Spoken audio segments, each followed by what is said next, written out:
A ênfase aqui vai ser nas ferramentas associadas com a descrição matemática dos sistemas, de forma que a gente possa, a partir de uma situação física, essa situação física ela vai ser descrita e vai se tentar, através de um procedimento de representação,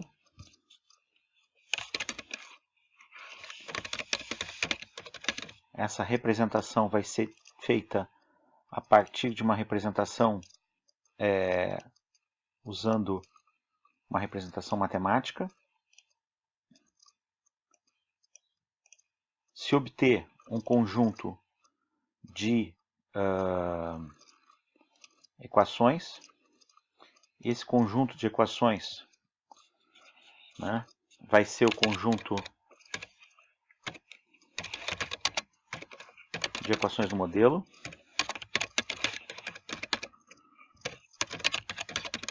Do modelo matemático.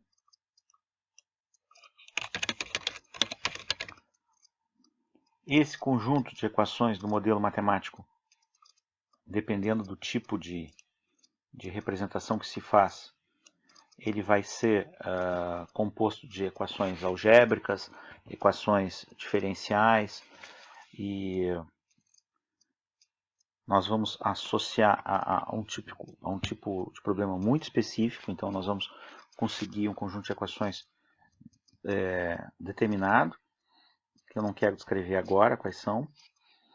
E aí, para poder fazer a solução desse conjunto de equações, a gente vai usar a ferramenta de simulação.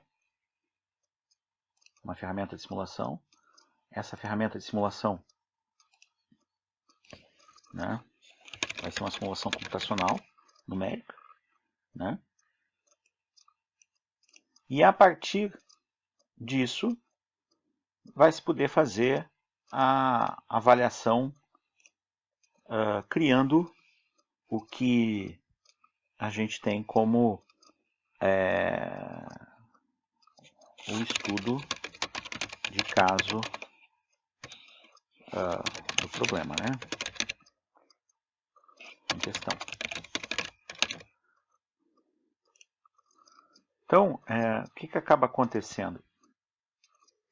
Em controle automático de processos, vai ser muito importante a descrição física dos problemas do ponto de vista da ocorrência do transiente. Então, quando a gente tem a descrição de um sistema físico a partir das leis de conservação, e sempre vai se usar as equações de conservação para se começar o modelamento do problema, o que vai acabar acontecendo? O tipo de situação física a ser avaliado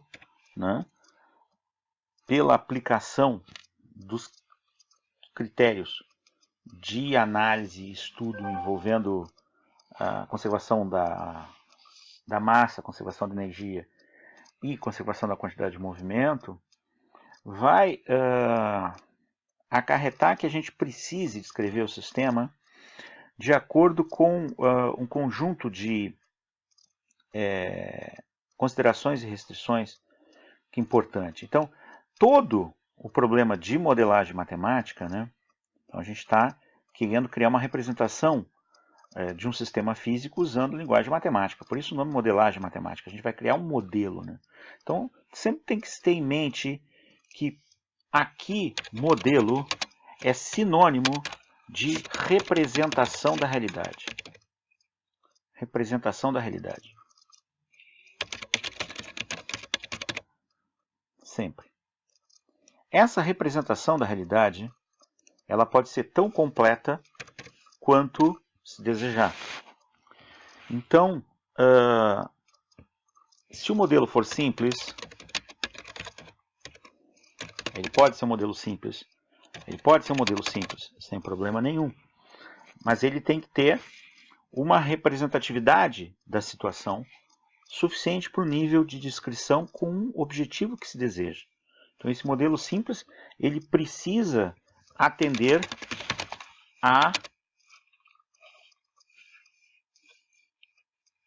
ao seu objetivo, né? Ele precisa atender ao seu objetivo.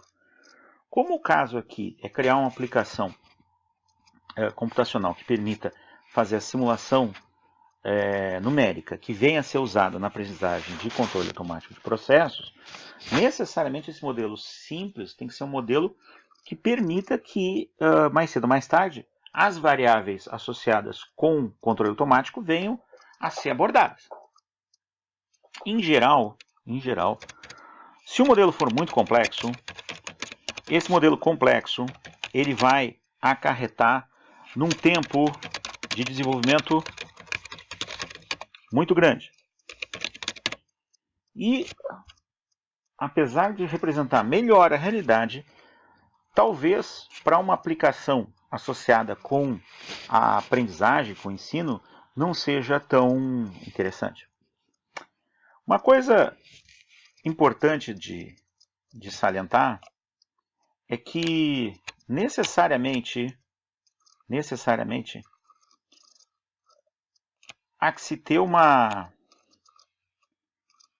capacidade de reconhecer a importância dos modelos de conservação em engenharia, né? Então, as equações de conservação,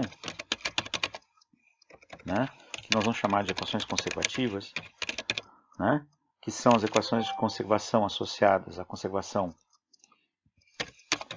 da massa, da energia e da quantidade de movimento,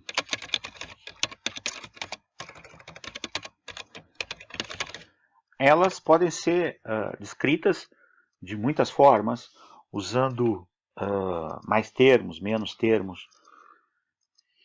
Aqui, nós vamos nos preocupar com problemas transientes, ou seja, onde há acúmulo de matéria no volume de controle, acúmulo de energia no volume de controle, e principalmente de parâmetros concentrados.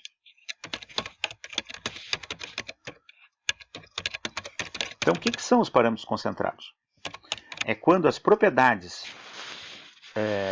envolvendo as substâncias contidas no volume de controle não variam em função das coordenadas geométricas do sistema físico. Então, nós vamos considerar que as propriedades elas são constantes ao longo de x, y e z, as coordenadas do problema físico. Com esse tipo de consideração, a gente vai cair necessariamente num conjunto de equações diferenciais e algébricas que vai ser resolvidas a partir da solução do problema do valor inicial. E esse tipo de situação, ele necessita do valor da variável no instante inicial ou a qualquer instante, por exemplo. E eu vou precisar de tantas condições iniciais quantas equações diferenciais houver. Então, esse tipo de problema vai ser desenvolvido a partir da escolha de um sistema muito simples. Esse sistema muito simples vai ser um tanque que eu vou descrever a seguir. Nosso primeiro sistema a ser modelado vai ser um tanque, e eu vou desenhar o tanque, fazer uma representação do tanque, fazer a mão livre. Então, meu tanque é um tanque de líquido. O objetivo inicial vai ser descrever como que varia o nível, que eu vou chamar de H. Esse tanque de líquido, ele é um tanque que recebe uma vazão F volumétrica, que eu vou chamar de FI, e ele é dotado de uma descarga. Essa descarga eu vou chamar de vazão volumétrica FO. E para inferir sobre o sistema mais tarde, porque o objetivo vai ser atuar nessa vazão de saída para poder regular automaticamente esse nível H, eu vou colocar uma válvula de controle automático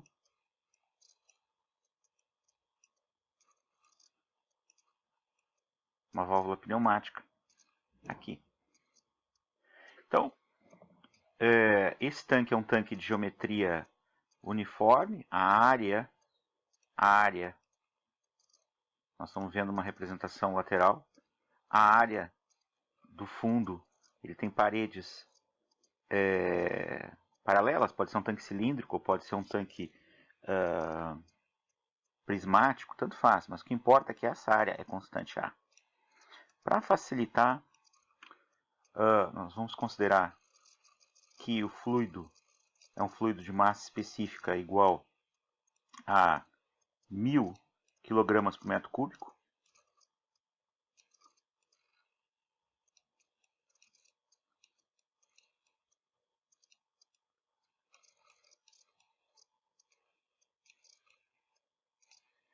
E fazendo um balanço material,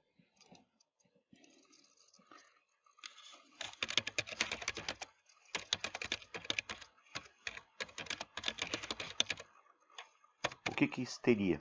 Se teria que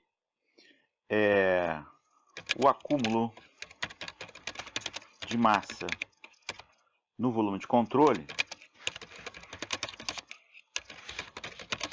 com o tempo,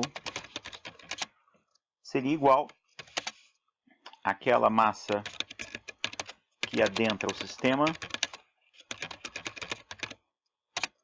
menos a massa que sai do sistema na unidade de tempo. Esse sistema eu vou considerar sem reação química. Então, observe que no momento que eu começo a fazer o balanço material, o que acontece? Eu preciso começar a fazer as minhas considerações, simplificações e restrições. Então, eu vou colocar aqui que o sistema é sem reação química, sem geração de massa no sistema, sem reação química.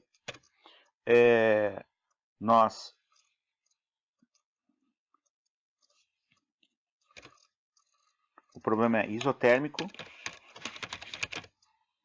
ou seja, temperatura constante. Isso implica que a massa específica é constante.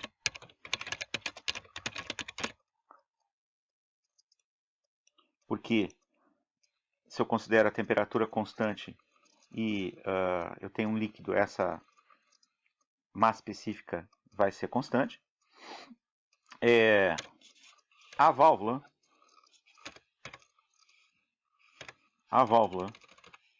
né, vai ser descrita por uma constante da válvula, CV. E a minha equação do balanço material, ela não vai ter, então, como é sem reação química, termo de reação. Né? Então, não vou ter termo de reação aqui. Né? Então, isso implica que eu vou ter somente esse conjunto de termos. O acúmulo de massa eu vou chamar de deixa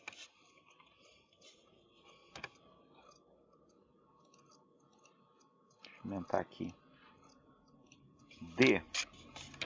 da massa no volume de controle com o tempo,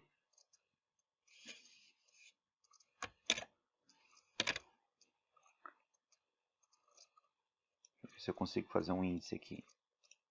Consegui. Vai ser igual, então, ao m.i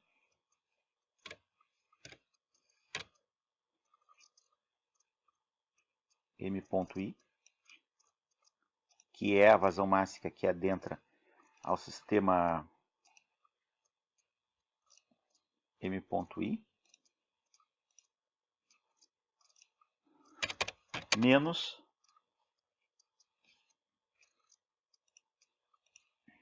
m.o.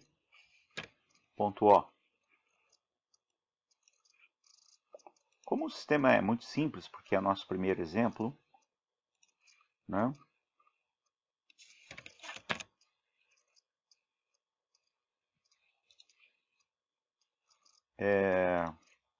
O equacionamento é muito simples, m.i, m.o. Então, qual vai ser o objetivo? O objetivo vai ser descrever esse acúmulo de massa no volume de controle em termos das variáveis associadas ao nível. Então, rapidamente eu identifico que eu posso fazer o seguinte. Eu posso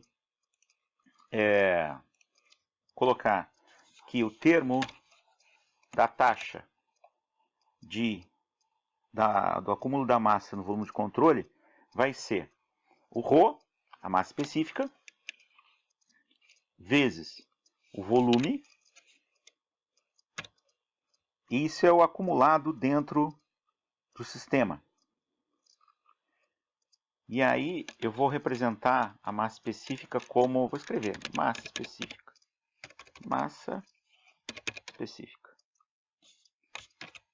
né? No volume de controle com o tempo. Isso aqui vai ser igual a massa específica vezes a vazão volumétrica Fi menos a massa específica vezes a vazão FO. Ora, como eu tenho a mesma massa específica, porque a massa específica eu considerei constante, eu posso fazer uma simplificação e eu vou abrir esse termo do volume aqui em termos de área, essa área transversal aqui, vezes H. Então vai ficar com... Agora eu vou escrever a equação desenhando. D de A vezes H dt, a taxa, essa taxa aqui, vai ser igual a Fi menos FO. Como a área é constante, já que a área é constante, ela vai sair para fora da derivada. E aí o que a gente vai ficar? A gente vai ficar com A vezes dH dt igual a Fi menos FO. A área vai passar dividindo, nós vamos ter que dH dt é igual a Fi menos FO sobre A. Então a nossa primeira equação, vou escrever no cantinho aqui, vai ser o termo de variação no tempo de H, que eu chamei de nível, vai ser igual a Fi menos FO por A. Então, esse problema é muito simples, extremamente simples, muito simples, sem reação química, isotérmico, tanque aberto, de descarga aberta. A questão da descarga vai aparecer porque eu vou precisar... Eu poderia especificar FI e FO, né? Poderia. Posso fazer FI constante, posso fazer FI FI variável, posso fazer FO constante, posso fazer FO variável. Mas aqui me interessa particularmente vincular para uma determinada situação de válvula. Então, eu vou precisar da equação característica da válvula. Essa equação característica da válvula, então FO, né, nós vamos considerar a válvula de início totalmente aberta. Né? Então, a vazão FO vai ser igual a constante CV da válvula vezes a raiz quadrada do ΔP na válvula, como equação de válvula. Né? O ΔP na válvula vai ser a pressão antes da válvula, a montante da válvula, que é dada pela altura da coluna de líquido antes da válvula, que vai ser ρGH,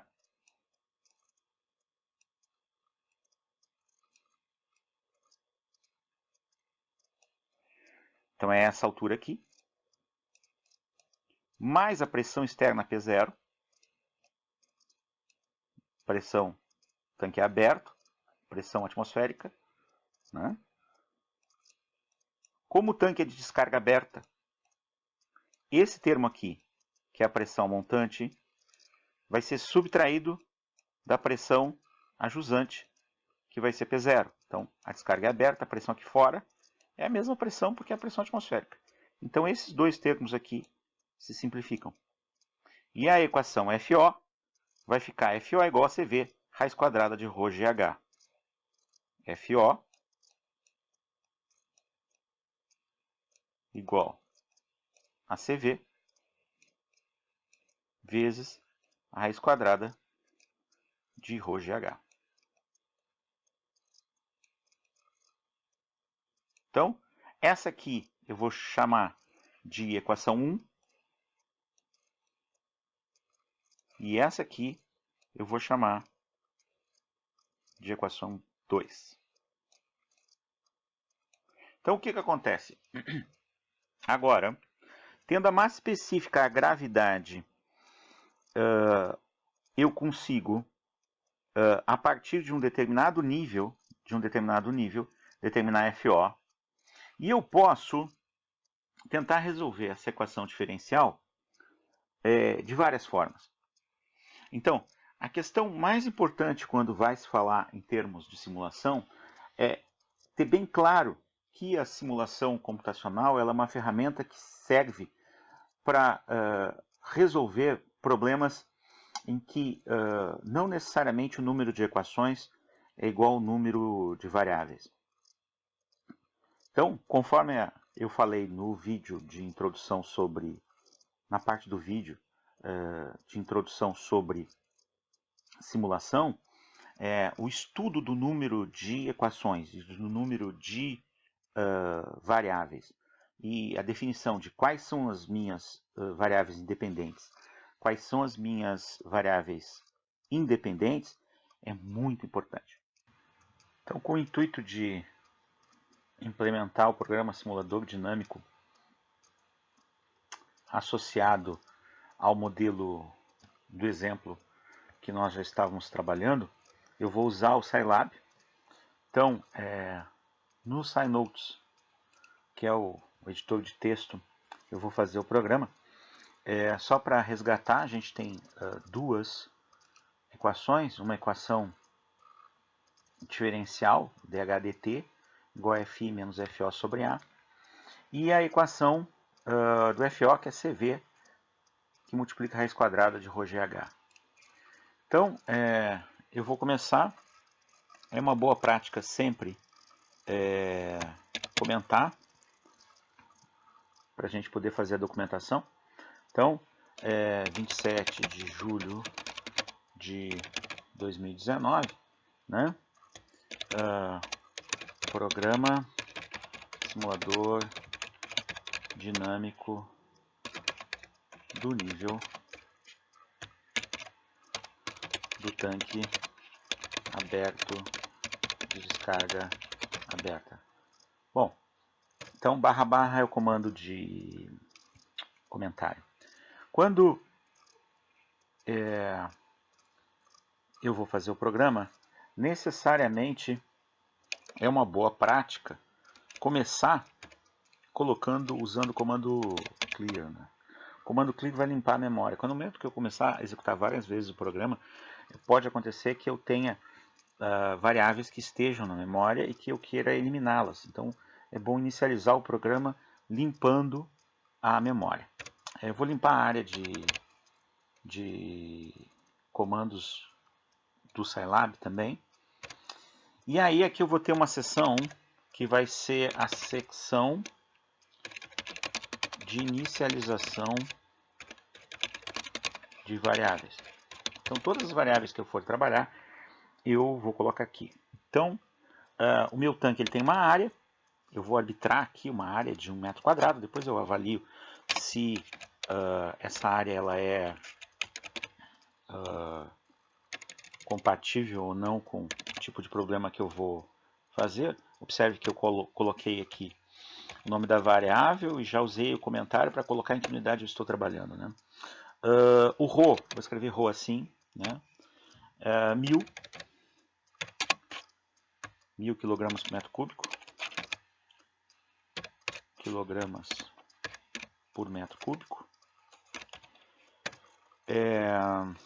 Eu vou precisar de um valor de vazão de entrada, FI, né? Vou arbitrar um valor da ordem de 0.05, ou seja, algo em torno de 0.05 metros cúbicos por segundo. Isso em metro cúbico por segundo. Eu estou usando o Sistema Internacional de Unidades. Isso dá algo em torno de, se fosse 1 metro cúbico seriam 1000 litros, se fosse 0,1 seriam 100 litros, então é coisa de 50 litros por segundo, mais ou menos. E vou colocar a minha vazão FO inicial como sendo 0, né? Vou inicializar ela como 0. E vou colocar a aceleração da gravidade 9.81 metros por segundo quadrado. Opa, desculpa. Metros por segundo ao quadrado. Metros por segundo ao quadrado.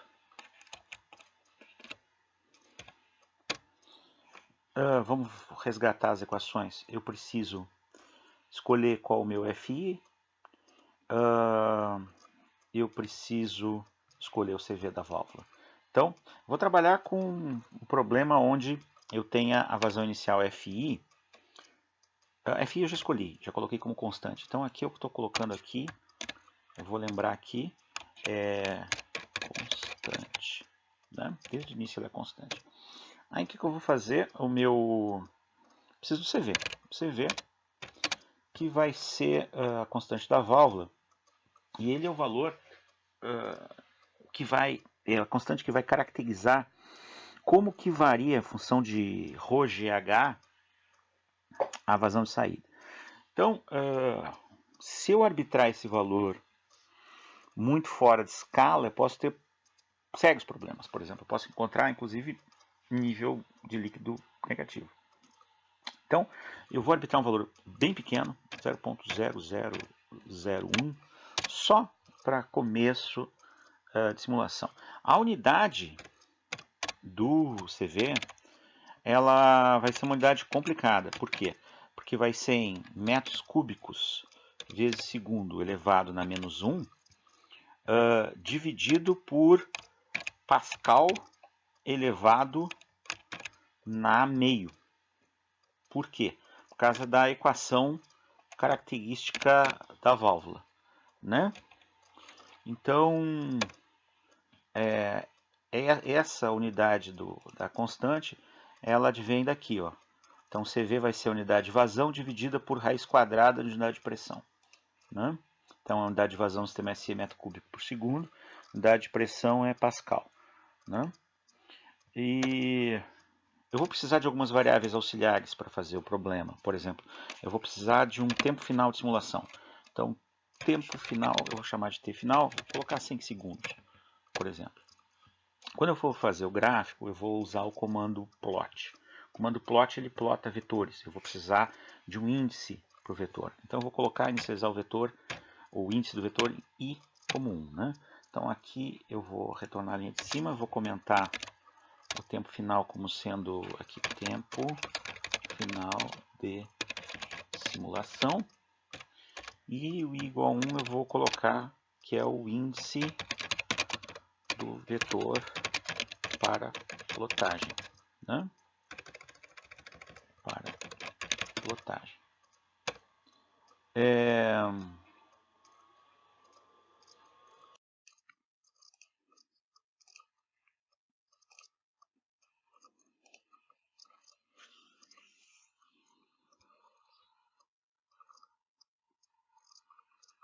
Como eu tenho uma equação diferencial, eu vou precisar de um método numérico para a solução.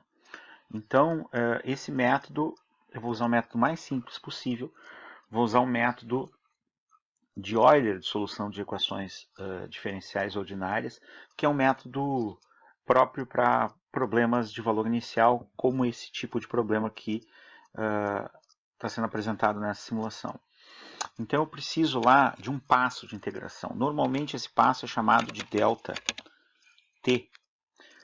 Como eu sou meio preguiçoso, eu vou me permitir a licença de escrever dt, mesmo sabendo que aqui eu não tenho um incremento infinitesimal. Então isso aqui para mim é como se fosse ΔT. Então meu dt vai ser 0,01 segundos. Né? Então esse aqui é o passo de tempo do método numérico de Euler. Né? De Euler está sendo usado. Se por acaso aconteceu de faltar alguma variável, eu vou... o tempo, né? Óbvio, estava esquecendo do tempo. Então, vou inicializar o tempo como sendo 0. Né? Então, aqui eu tenho o tempo, né? Que é a minha variável independente, porque é o tipo de problema que eu estou resolvendo.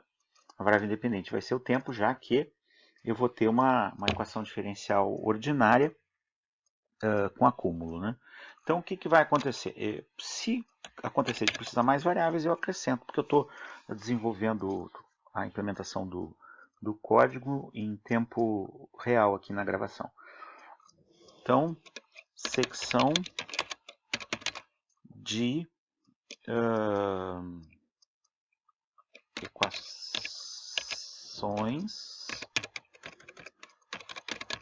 constitutivas. As equações constitutivas sempre vêm antes das equações baseadas em derivadas. Essa equação constitutiva, no caso, eu só tenho uma única equação. Então, eu vou deixar uma linha em branco aqui, porque eu já sei que eu vou precisar aqui de um comando de repetição. Mas antes eu quero escrever a equação constitutiva. Então, FO recebe CV vezes a raiz quadrada de ρ vezes G vezes H. Então, como o meu tanque H, eu não inicializei H, observe que eu não inicializei H, então H não existe ainda, né? Eu preciso inicializar H, faltou H, eu vou colocar que o tanque de início ele está vazio. Ok? O tanque está de início vazio. E aí, então aqui eu tenho a equação característica da válvula.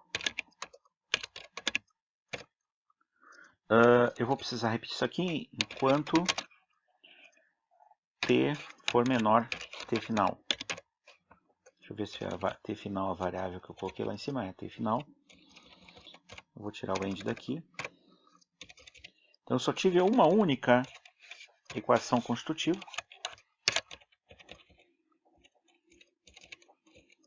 Porque o problema é muito simples. E vou colocar agora a minha secção de cálculo de derivadas. Então eu sei que a minha variável dHdt então eu estou chamando ela de DHDT, que é um número, é um valor, é uma quantidade, tá certo?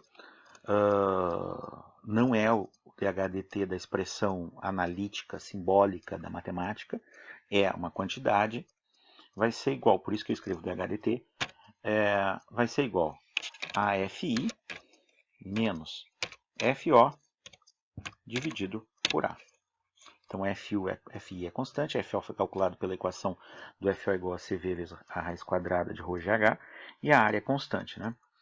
Então, aqui eu tenho, né, a equação baseada em derivada, né? Então, o que vai acontecer? Eu preciso usar o método de Euler. Então, aqui eu vou ter a implementação do método. O método é bem simples.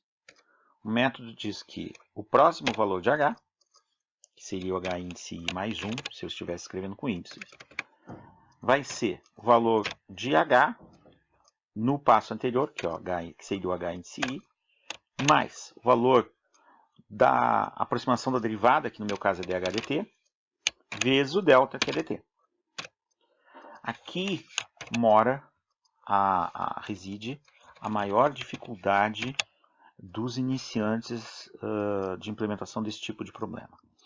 Quem não está acostumado a programar, normalmente lê isso aqui como se fosse matemática. Isso aqui não é uma expressão matemática convencional. Isso aqui é uma expressão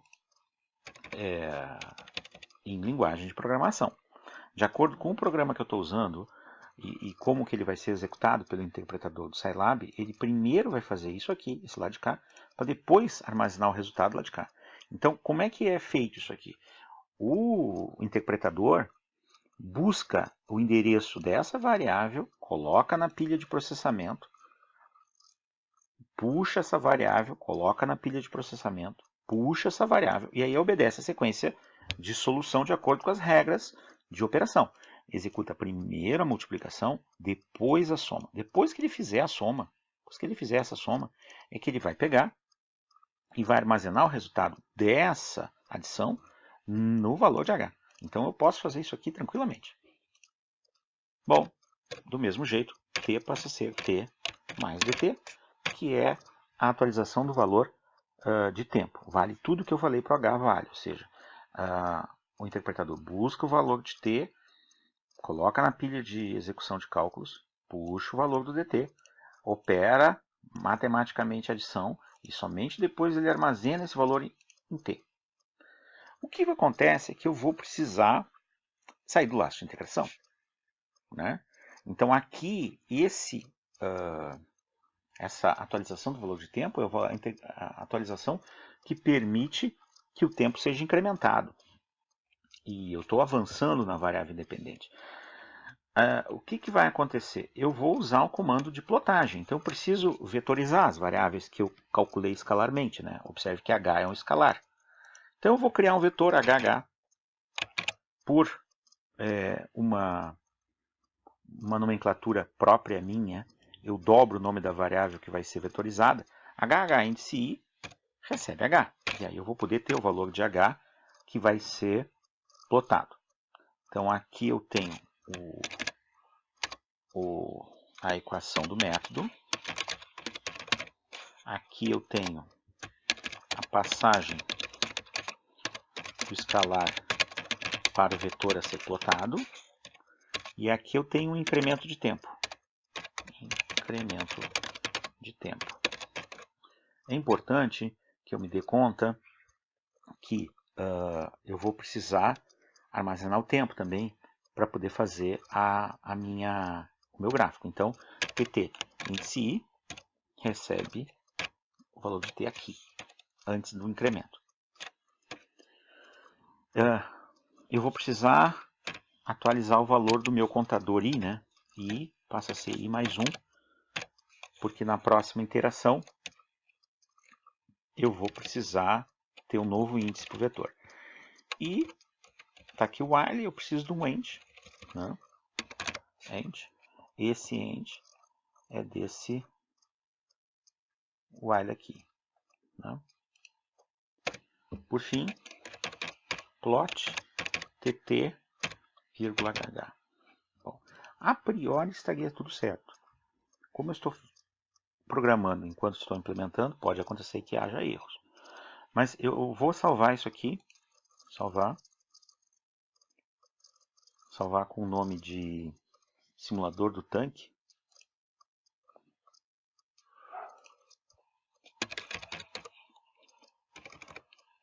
Simulador do tanque 01. Esse arquivo vai estar disponível para download no blog rdpf.wordpress.com.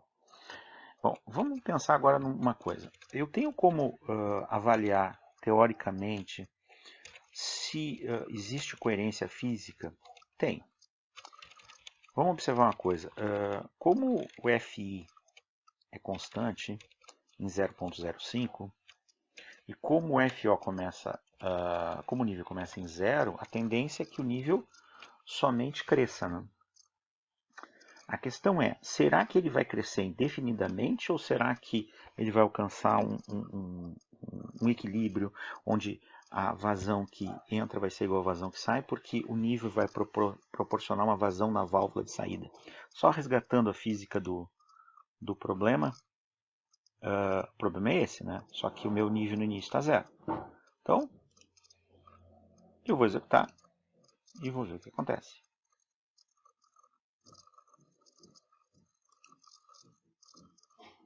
Bom, observamos então que o nível ele sobe, né, constantemente, tá certo? E a gente não tem noção porque o tempo é relativamente pequeno para a gente observar se houve, se foi alcançado um equilíbrio ou não, né? Então, para poder alcançar um equilíbrio, eu aumento o tempo ou eu mudo as condições do problema. Eu vou fazer o seguinte, eu vou aumentar o tempo de simulação 10 vezes e vou executar novamente o problema.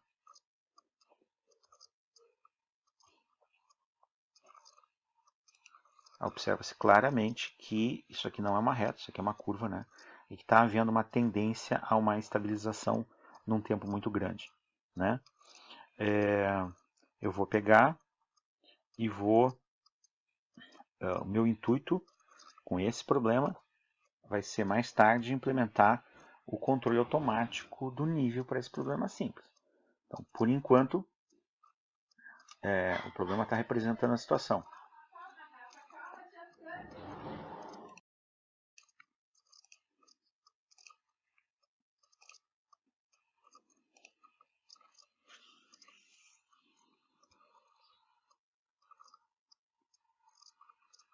Como eu tenho uma equação diferencial, eu vou precisar de um método numérico para a solução.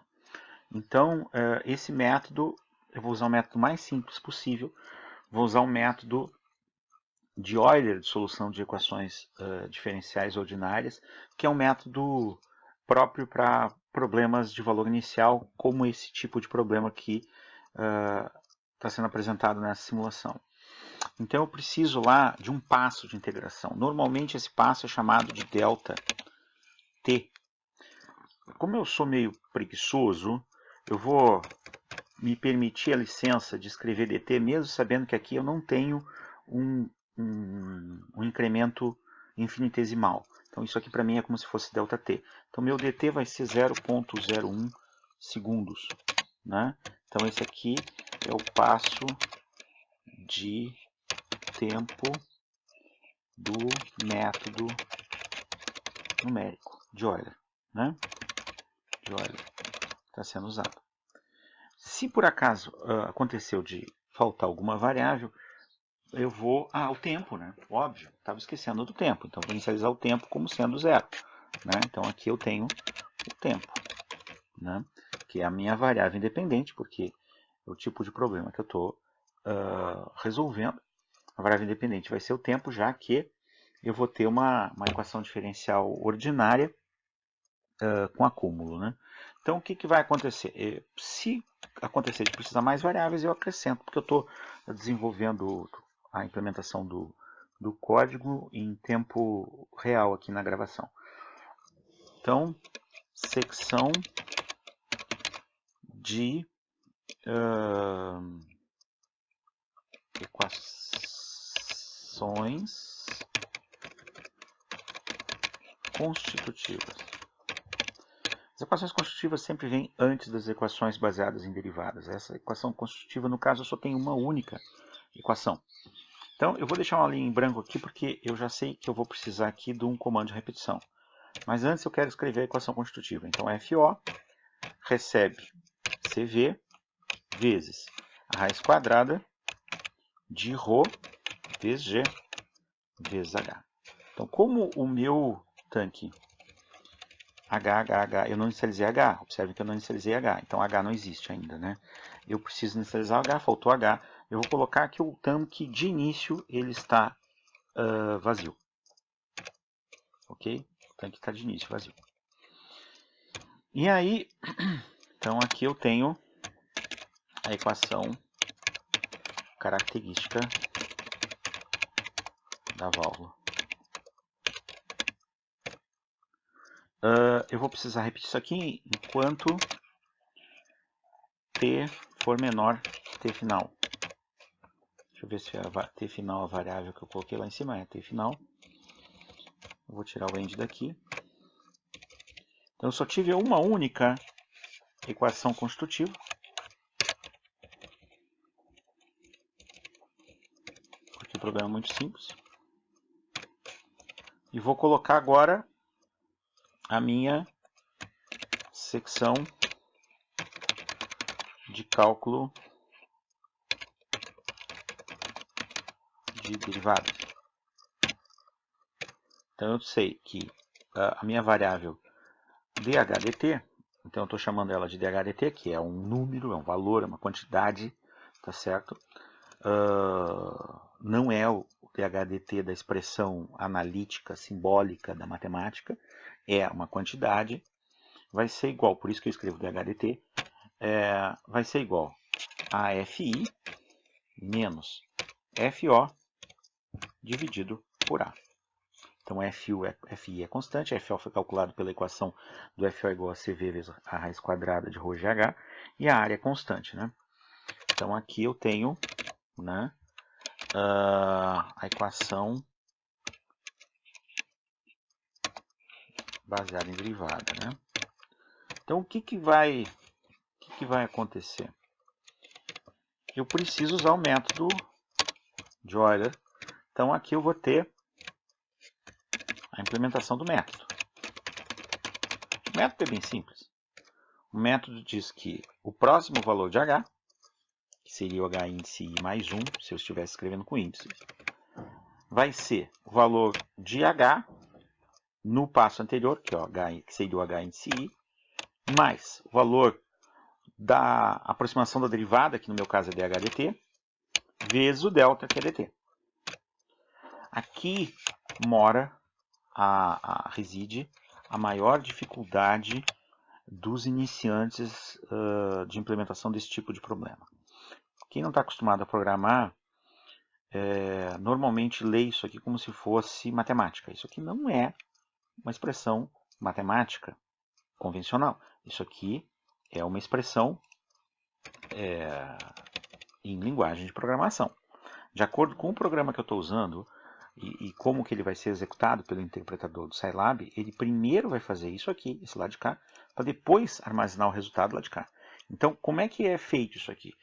O interpretador busca o endereço dessa variável, coloca na pilha de processamento, puxa essa variável, coloca na pilha de processamento, puxa essa variável, e aí obedece a sequência de solução de acordo com as regras de operação. Executa primeiro a multiplicação, depois a soma. Depois que ele fizer a soma, depois que ele fizer essa soma, é que ele vai pegar e vai armazenar o resultado dessa adição no valor de H. Então eu posso fazer isso aqui tranquilamente. Bom, do mesmo jeito, T passa a ser T mais dt, que é a atualização do valor de tempo. Vale tudo que eu falei para o H, vale. Ou seja, o interpretador busca o valor de T, coloca na pilha de execução de cálculos, puxa o valor do dt, opera matematicamente a adição e somente depois ele armazena esse valor em T. O que acontece é que eu vou precisar sair do laço de integração, né? Então aqui, essa atualização do valor de tempo é a atualização que permite que o tempo seja incrementado. E eu estou avançando na variável independente. O que vai acontecer? Eu vou usar o comando de plotagem. Então eu preciso vetorizar as variáveis que eu calculei escalarmente, né? Observe que h é um escalar. Então eu vou criar um vetor hh por uma nomenclatura própria minha. Eu dobro o nome da variável que vai ser vetorizada. hh índice i recebe h. E aí eu vou poder ter o valor de h que vai ser plotado. Então aqui eu tenho a equação do método. Aqui eu tenho a passagem do escalar para o vetor a ser plotado. E aqui eu tenho um incremento de tempo. Incremento de tempo. É importante que eu me dê conta que eu vou precisar armazenar o tempo também para poder fazer o meu gráfico. Então, pt índice i recebe o valor de t aqui, antes do incremento. Eu vou precisar atualizar o valor do meu contador i, né? I passa a ser i mais 1, porque na próxima iteração eu vou precisar ter um novo índice para o vetor. E está aqui o while, eu preciso de um end, né? End. Esse end é desse while aqui, né? Por fim, plot tt, vírgula hh. Bom, a priori estaria tudo certo. Como eu estou programando enquanto estou implementando, pode acontecer que haja erros. Mas eu vou salvar isso aqui, salvar com o nome de simulador do tanque.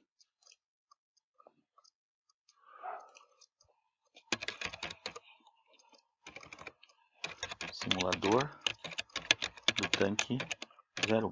Esse arquivo vai estar disponível para download no blog rdpf.wordpress.com. Bom, vamos pensar agora numa coisa. Eu tenho como avaliar teoricamente se existe coerência física? Tem. Vamos observar uma coisa. Como o FI é constante em 0.05 e como o FO como o nível começa em 0, a tendência é que o nível somente cresça, né? A questão é, será que ele vai crescer indefinidamente ou será que ele vai alcançar um equilíbrio onde a vazão que entra vai ser igual à vazão que sai, porque o nível vai proporcionar uma vazão na válvula de saída? Só resgatando a física do problema, o problema é esse, né? Só que o meu nível no início está 0. Então, eu vou executar e vou ver o que acontece.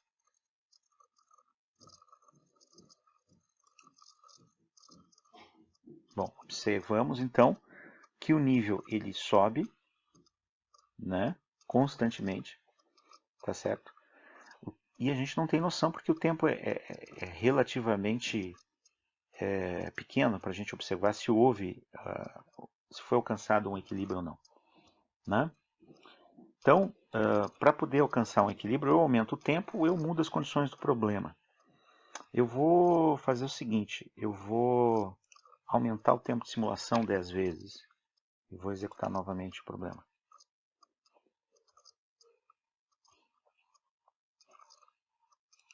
Observa-se claramente que isso aqui não é uma reta, isso aqui é uma curva, né?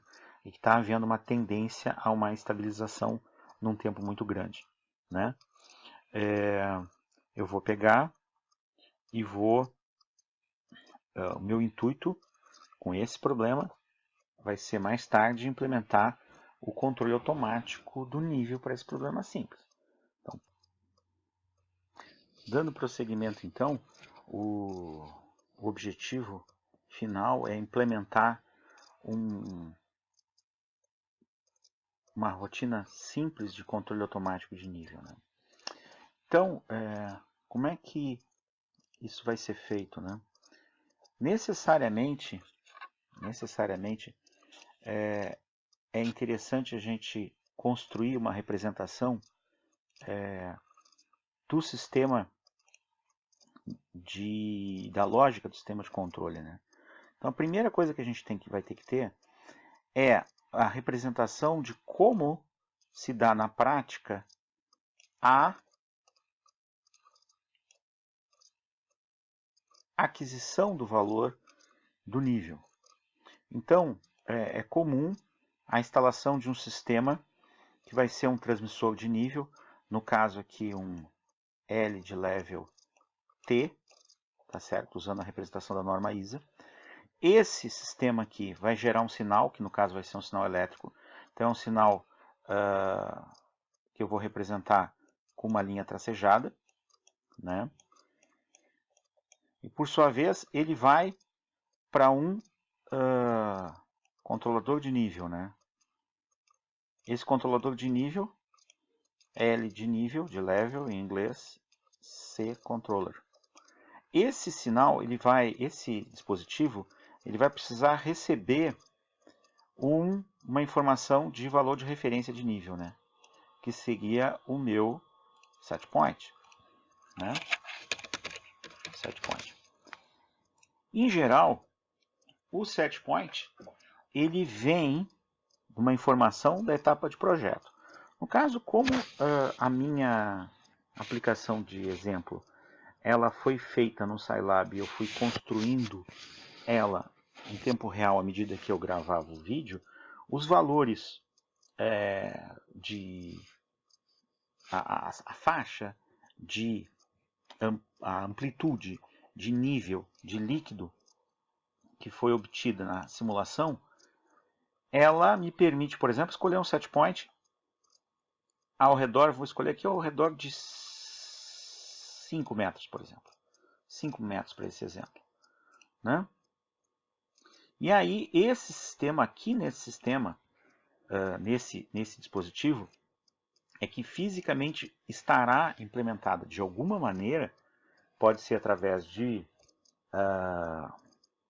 lógica de programação, pode ser um controlador físico, pode ser usando um microcontrolador, pode ser usando um controlador lógico programável, tem várias formas de fazer isso. Aquela leizinha básica do controle que diz que a ação, no caso eu estou usando controle digital, então a ação no instante I mais 1 vai ser o valor da ação, né, da ação em estado estacionário, que é o meu bias, né, mais o valor do meu ganho proporcional, Kc, vezes um erro. Esse erro, no instante I, né,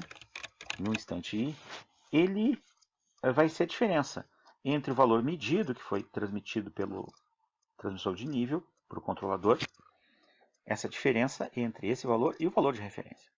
Aqui eu tenho que tomar cuidado com a lógica, com a física do sistema. Por quê? Porque eu vou precisar tomar a ação de abrir e fechar a válvula, né? Então, eu vou precisar colocar, como eu escolhi uma válvula pneumática, eu vou precisar colocar aqui um dispositivo que vai ser um conversor de sinal.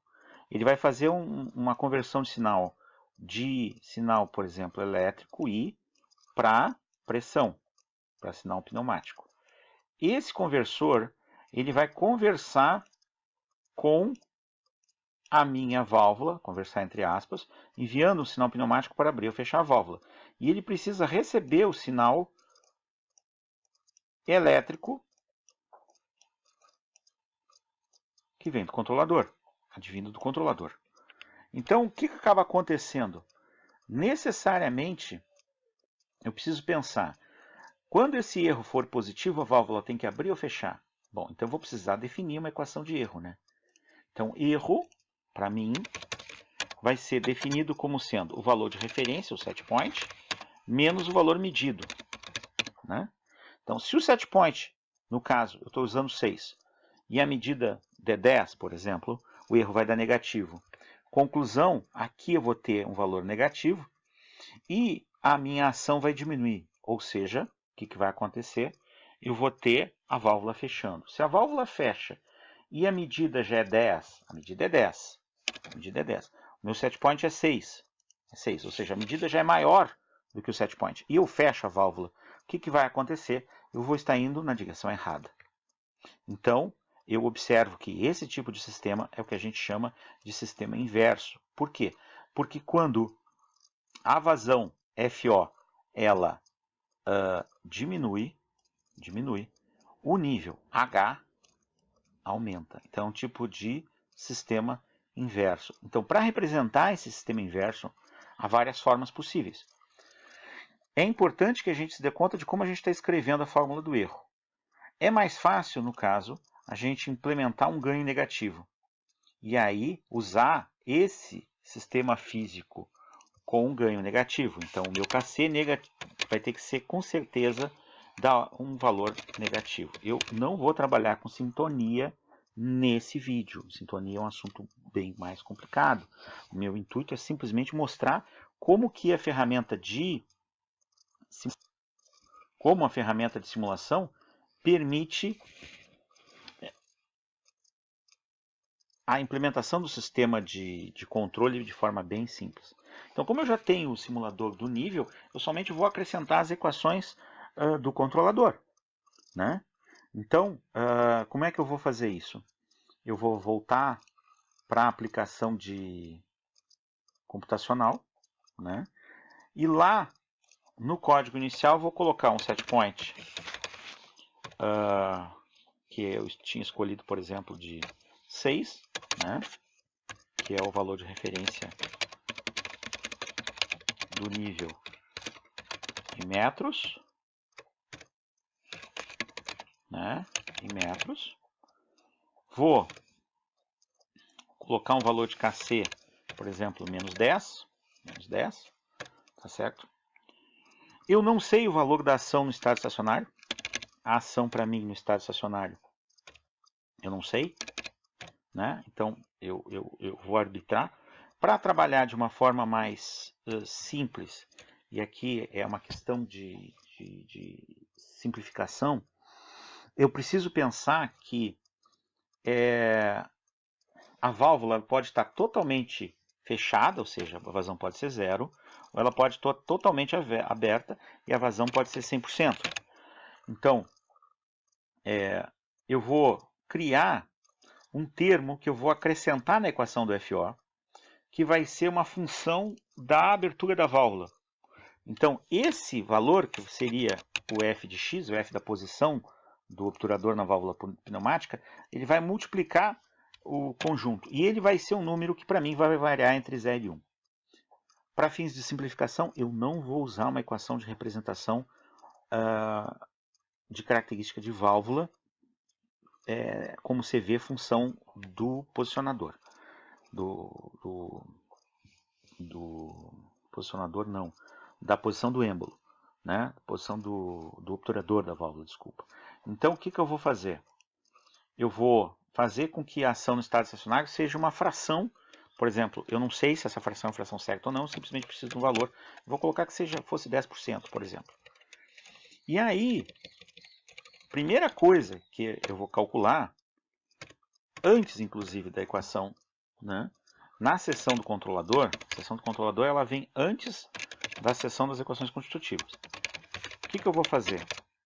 Eu vou calcular que o erro é o valor de set point menos o valor de H. Então, H para mim é a variável de nível, está aqui, e set point, que eu setei como sendo 6 metros, esse valor vai dar um valor positivo, e eu vou ter que a ação, que vai ser a ação a ser implementada, vai ser a ação SS mais KC vezes o erro. Então, esse valor de ação, o KC menos 10, o erro vai dar 6, isso aqui vai dar da ordem de 60, eu preciso necessariamente, eu não vou poder ter uma ação infinita. Por quê? Porque a minha válvula, ela tem limites físicos. Então, o que eu vou colocar? Eu vou colocar um filtro saturador. E esse filtro saturador vai ser assim. Se a ação for maior que 1, então, o que eu vou fazer? A ação vai receber 1. Né? E vou fazer a mesma coisa para impedir o caso da ação negativa. Se a ação for menor do que 0, então a ação é 0. Esse filtro permite que,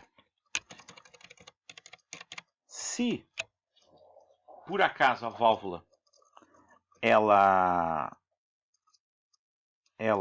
ação dela calculada pelo programa for maior do que a abertura total ou menor do que 0 a abertura, ou seja, a vazão negativa que seria, eu não vou ter essa situação implementada pelo programa. Então isso garante a minha representatividade física, né, do meu programa simulador.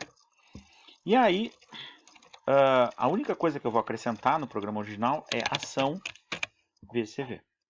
Vou trocar o nome do programa, porque agora ele não é mais um programa de representação de tanque, simulador de tanque, agora é com controle de nível. Né? Eu estou usando um controle de nível regulatório, ou seja, set point constante, com uma leizinha bem simplesinha, equaçãozinha do controlador proporcional bem simplesinha, numa estratégia feedback, né, de retroalimentação.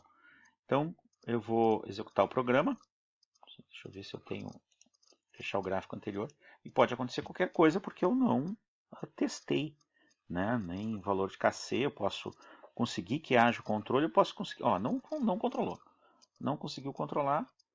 Por que não conseguiu controlar? O que a gente observa? A gente observa que há uma atuação do sistema até 6, e depois o sistema volta a funcionar como tinha sido antes. Então, muito provavelmente, eu não estou com faixa de atuação suficiente pelo tipo de válvula que eu usei. Mas para ter certeza disso, é bom eu fazer o gráfico da variável ação ao longo do tempo. Então, eu vou, do mesmo jeito que eu fiz com H, o que eu vou fazer? Eu vou fazer ação em si recebe a ação. E vou plotar tt, ação. Vou comentar a linha do nível e vou fazer o gráfico. Então agora eu vou ver o gráfico da abertura da válvula, né, ao longo do tempo. Porque eu estou plotando ação, né? Olha o que aconteceu. Até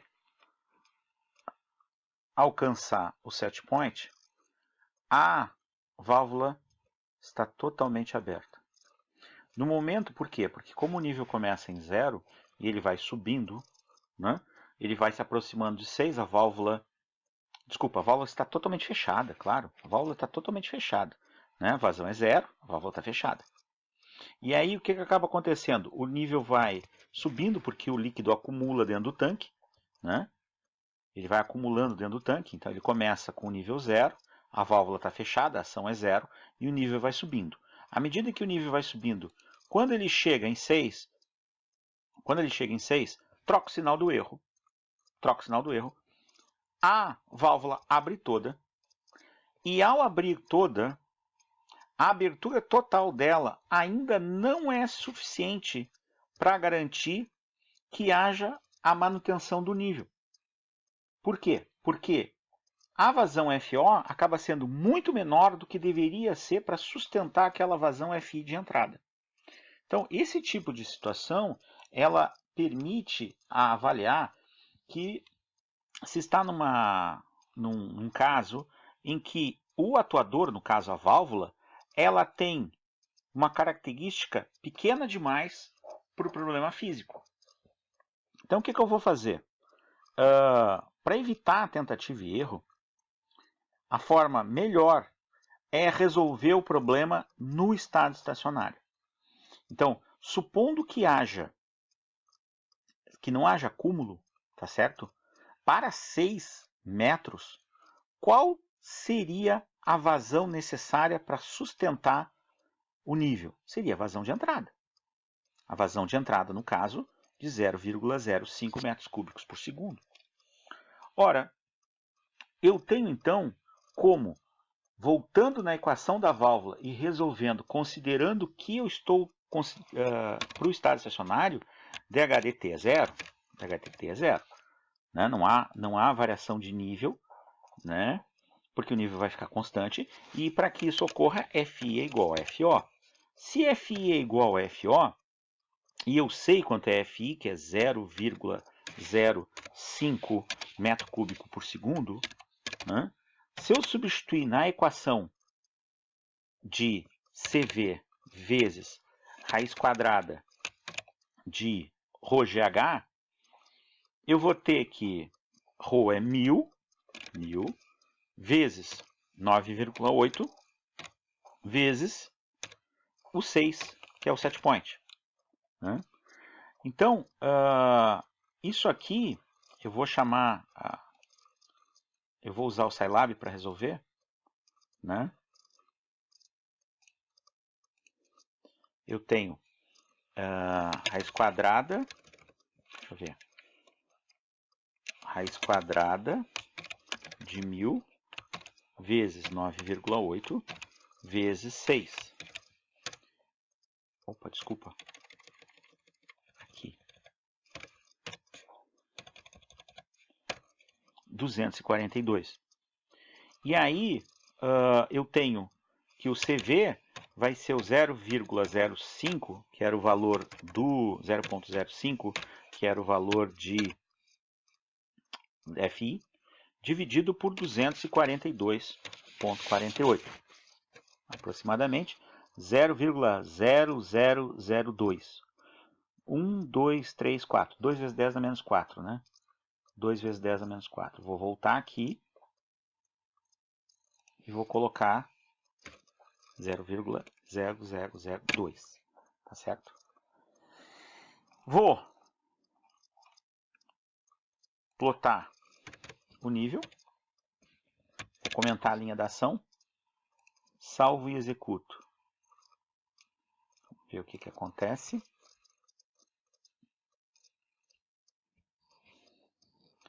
Observa-se agora um comportamento completamente diferente.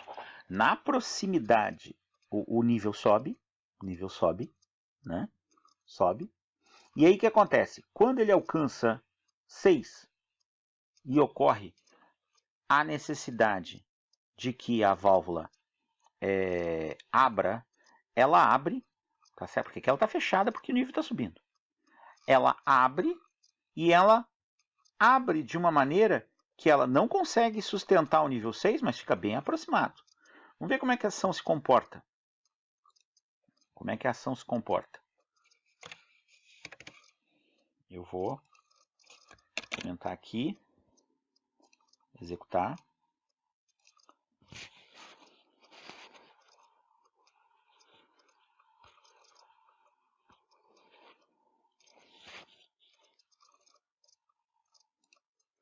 Então, observe, ela está abrindo toda. Então, eu não tenho margem. O valor que eu calculei é o valor no ponto do estado estacionário. Eu fiquei sem margem. É essa escolha que define a rangeabilidade da válvula, que é o quanto que varia, a faixa que varia a vazão em função de quanto varia a faixa de pressão. Né? Essa é o jogo da escolha da rangeabilidade correta da válvula. Então, para isso, eu vou pegar e vou mudar um pouquinho a minha válvula e vou dar uma margem para ela aqui, uma margem pequena, e vou voltar a executar. Quando eu fizer isso, olha o que vai acontecer. Eu estou fazendo o gráfico da ação, tá? Então agora o gráfico da ação. A minha, não deu outra. Ela começa fechada, ela abre, e aí ela mantém uma posição intermediária de abertura, ou seja, ela sustenta em praticamente 80% de abertura ao longo do tempo. Então, se eu fizer o gráfico da variável controlada, que no caso agora vai ser é o gráfico do nível, em vez do gráfico da ação da abertura da válvula, o que eu vou observar? Eu vou observar que existe um comportamento em que ela se aproxima bastante do valor de 6. Como eu estou usando uma lei proporcional e o controlador proporcional ele não consegue eliminar completamente o offset, eu ainda tenho um offset. Então, se eu pegar aqui a lupa e vir, eu observo que aqui está o valor de 6 e aqui existe o valor, uma diferença, né? Essa diferença aqui é o valor de offset. Esse valor de offset é esperado por causa da lei de controle que eu estou usando. Então, o que a gente conseguiu observar? A gente conseguiu observar aqui um sistema simples de controle, que é o controle proporcional. Ele já permite um desempenho razoável, mantendo o nível próximo de 6, mesmo sem um estudo mais aprofundado. Se por acaso eu viesse aqui e usasse a ferramenta para arbitrar um valor estúpido de KC, por exemplo, usando um controlador proporcional com um ganho muito grande, tá certo? Por exemplo, um valor de 1000. Né? Se eu pegasse e executasse, como é uma simulação, o que vai acontecer? Eu vou ter um gráfico, né, desse comportamento matemático representado, e observa que o nível se aproxima muito de 6. Então eu teria eliminado o offset. Mas na prática, por que eu não posso usar esse tipo de solução? Porque quando eu for observar qual vai ser o comportamento da ação, ou seja, da abertura e fechamento da válvula, a gente vai ter um comportamento que vai ser... não foi. Eu achei que ia ser um comportamento muito ruim, não foi um comportamento completamente ruim. Tá certo? Então eu melhorei, acabei melhorando. Então estou usando uma válvula que ela fica fechada e durante um tempo ela acaba ficando aberta o suficiente. Se eu observar, eu vou fazer o gráfico de novo da ação, do nível, desculpa. Vou fazer o gráfico do nível de novo. Opa! Ficou até interessante, esqueci de fechar outra curva. Ficou bem interessante, porque agora dá para acompanhar a subida do nível e a manutenção do valor próximo de 6. Próximo, não é 6 aqui. Se eu pegar aqui, ó, eu vou observar que existe uma diferença, sempre vai existir uma diferença, por menor que seja, porque o gráfico do controle que eu estou usando, olha aqui, ó, é 6, alguma coisa aqui. Eu tenho como ver, pesquisar esses valores lá no valor da variável, né? O nível está em H, o último valor de H, existe uma diferença da ordem, ele tende a 6, mas ele não é exatamente 6, né? Bom, então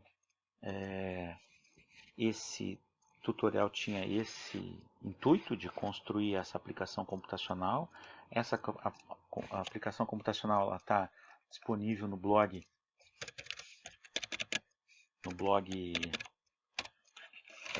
rdpf.wordpress.com na aba tutorial de simulação dinâmica. Então agradeço a atenção, até o próximo vídeo. Muito obrigado.